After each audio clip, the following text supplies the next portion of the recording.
안녕하세요. 신모야입니다. 건강한 일상을 위해서는 육체의 건강도 중요하지만 정신 건강이 참으로 중요한 시대가 되었습니다. 오늘은 그런 의미에서 정신 건강에 관련된 책을 리뷰해 보려고 합니다. 책 소개, 저자 소개, 책 낭독을 하는 순으로 영상을 구성해 보았습니다. 물론 내돈내산입니다. 저녁달 출판사에서 출판된 김경일의 지혜로운 인간생활이라는 책이고요. 삶이 어렵다고 생각되시는 분들에게 도움이 많이 될 것 같습니다. 저는 이 책을 읽고 행복에 대한 관점이 많이 바뀌었어요. 이따 낭독에서는 제가 인상 깊었던 부분을 소개해 드릴 예정이오니 끝까지 들어주세요. 이 책의 감상평을 세 줄로 표현해 봤습니다. 첫째, 구어체라 읽기 편하다. 둘째, 점진적 구성으로 조금씩 내면이 성장할 수 있다. 셋째, 두고두고 다시 보고 싶은 책이다. 결론, 사람이 힘든 자, 강추. 이 책의 저자 김경일 교수님을 소개하겠습니다. 얼굴은 대부분 아실 것입니다. 현재 인지심리학자로 계시며 아주대 심리학과 교수님이십니다. 또한 유튜브나 방송에 많이 출연하셔서 다양한 주제로 마음이 힘든 사람들에게 도움을 주고 계시죠. 본격적으로 낭독을 해볼게요. 아까 말씀드린 행복에 대한 파트입니다.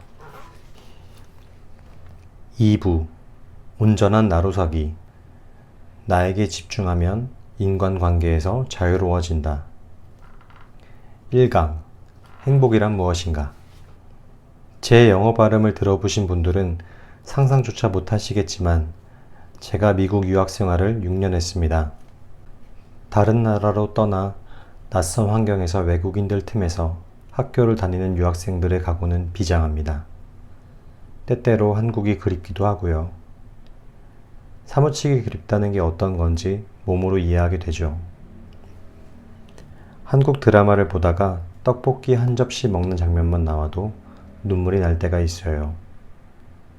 그래서 유학생들은 더욱 열심히 공부합니다. 왜 유학을 떠나는지 아세요?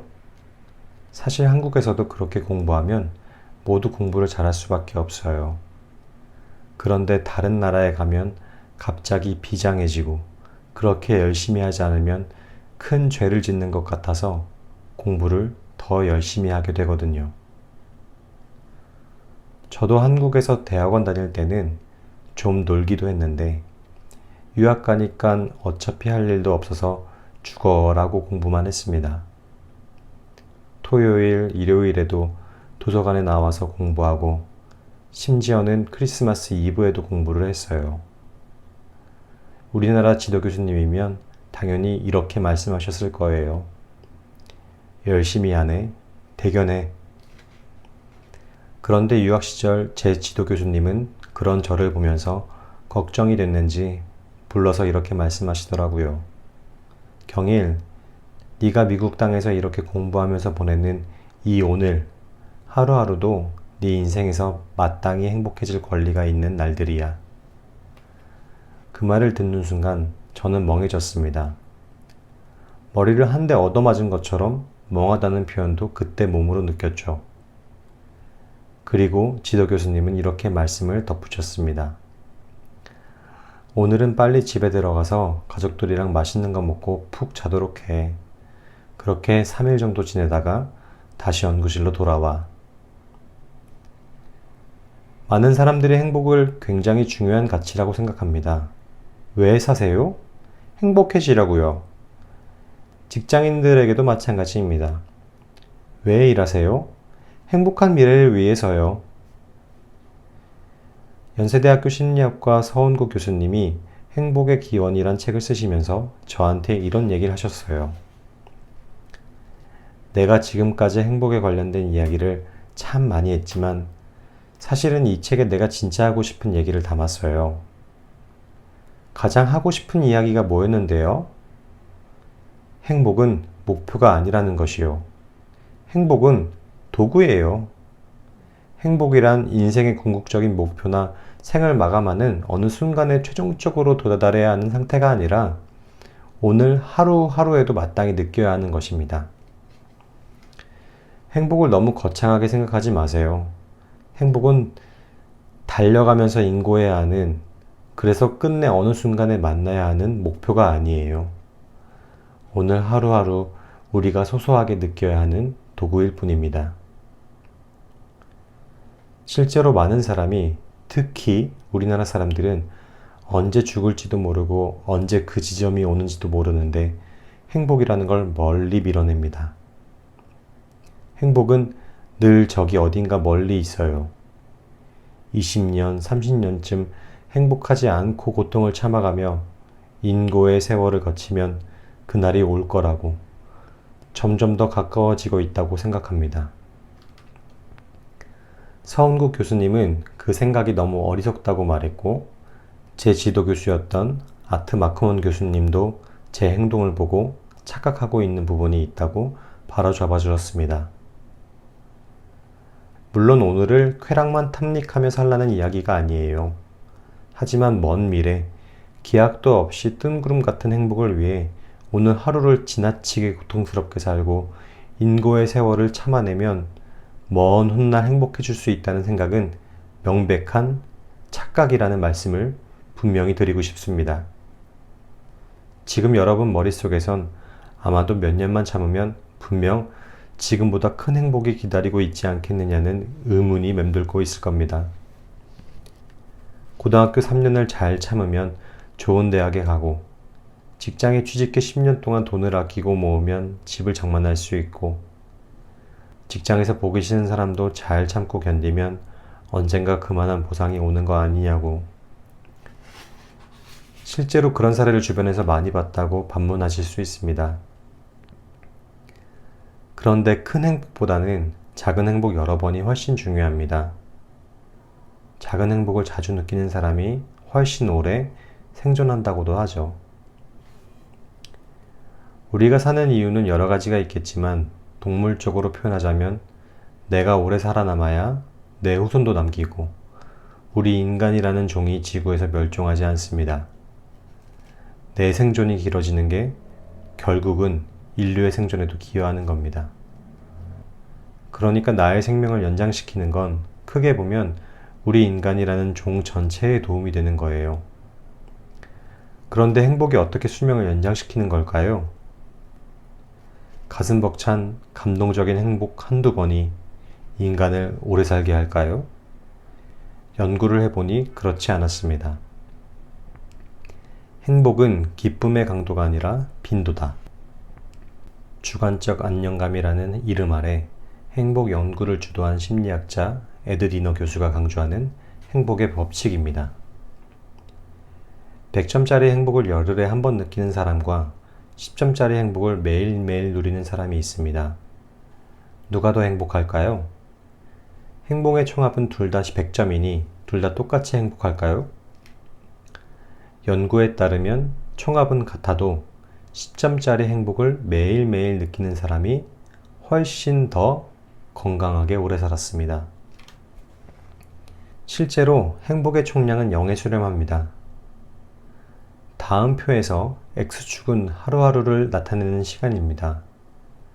좋았던 날도 있고 우울했던 날도 있고 괜찮은 날도 있습니다. 다시 힘든 날, 좋았던 날 이렇게 가다 보면 결국 0에 수렴하죠. 거의 예외 없이 기분으로서의 행복은 장기적으로는 0에 수렴합니다. 들쑥날쑥하니까요. 365일 즐거운 사람을 가리켜 조증 환자라고 해요. 365일 내내 기분이 가라앉아 있으면 우울증 환자죠. 감정이 극단적이지 않고 안정적인 사람들은 총량이 0에 가까워집니다. 그런데 한번 생각해 보세요. 행복의 크기가 한번 크게 올라갔다가 쑥 내려오면 행복의 크기가 크더라도 빈도는 한 번입니다. 그런데 좀 방정맞아 보이지만 여러 번 올라갔다 내려갔다를 수없이 반복하면 어떨까요? 행복이 많아지는 거예요. 행복을 자주 느끼는 거죠. 이런 경우가 사람에게 훨씬 좋은 영향을 줍니다. 여러분은 한 번에 느끼는 행복의 크기가 가장 컸던 게 언제인지 기억하시나요? 그 크기가 어느 정도였나요? 보통 사람들은 범접할 수 없을 정도로 행복을 크게 느끼는 사람들이 있습니다. 바로 연예인들입니다. 그런데 그 중에는 스스로 생을 마감하는 선택을 하는 사람도 있습니다. 그들은 왜 그런 선택을 했을까요? 수많은 이유가 있겠지만 그 중 하나는 우리로서는 범접할 수도 없는 크고 화려한 행복감을 느끼긴 했지만 그 빈도는 너무 낮았기 때문입니다. 매일 거대한 행복감을 느끼기는 거의 불가능이니까요. 너무 큰 행복은 오히려 우리를 굉장히 어둡고 긴 터널 속으로 끌고 가기도 합니다. 인간의 삶 속에는 작은 행복이 여러 번 있어야 해요. 그런데 이렇게 작은 행복을 여러 번 누리는 건 혼자만의 힘으로는 불가능합니다. 예를 들어, 나한테 알사탕을 주는 친구가 10명 있으면 나의 행복 빈도수는 10번 이상이 되겠죠. 나한테 1억 원을 흔쾌히 내어주는 친구가 한 명밖에 없으면 행복의 크기는 커지지만 빈도는 적어져요. 알사탕 한 개 줄 능력밖에 없는 친구라도 10명 있는 게 더 중요하다는 겁니다. 행복에 관련된 연구를 하다 보니 인간관계도 행복에 중요한 영향을 끼치는 걸 알게 되었습니다. 나한테 큰 것을 주지 못하더라도 작은 것을 기꺼이 줄 수 있는 친구들이 주위에 있는 것, 주변 인간관계가 매우 중요하다는 것을 깨닫게 된 것입니다.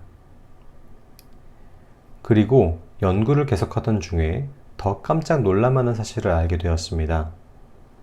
행복과 창의성이 연결되어 있다는 것입니다. 주변에 작은 행복을 주는 사람들은 창의적으로 살고 이 세상을 바꿀 만한 아이디어를 냈습니다. 장기나 오목이나 바둑을 둔 적 있는 분은 다 아실 거예요. 내가 둘 때는 좋은 수가 잘 생각나지 않습니다. 그런데 신의 한 수가 진짜 잘 생각날 때가 있어요. 바로 훈수 둘 때입니다.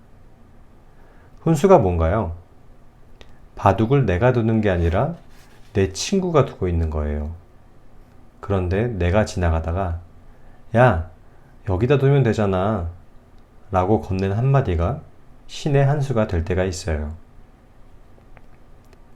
관계주의가 강한 우리나라 사람들은 창의적인 것 좀 갖고 와봐 이러면 못 갖고 오는데 내 주변에 있는 사람들을 좀 도와줘 라고 하면 그때 어마어마하게 창의적으로 변합니다. 심지어는 서로 밀접한 사이가 아닌데도 그래요. 이렇게 남을 돕는 것, 이타성이 창의성을 발현시키는 요소가 됩니다. 이타성은 자기 중심에서 벗어나서 다른 사람의 입장이 되어 어떤 일에 참여할 여지를 찾으려는 노력입니다. 다른 사람의 입장에서 문제를 해결해 보려고 접근 방식을 바꾸게 되는 과정에서 창의적인 능력이 길러지게 되는 거죠. 그래서 이타적인 사람, 다른 사람에게 행복을 줄 수 있는 사람이 더 창의적인 겁니다. 이타성을 가지고 다른 사람들을 도와주면 지금은 손해를 보겠지만 언젠가는 나와 관계를 맺고 있는 사람들이 나에게 사소한 하나를 주게 되어 있습니다. 그러면서 나의 행복의 빈도가 높아지겠죠. 내가 어떤 새로운 아이디어를 내고 있지 못할 때 가볍게 훈수를 두고 가기도 합니다. 그 사람한테는 큰 게 아니지만 나는 행복의 빈도가 높아집니다.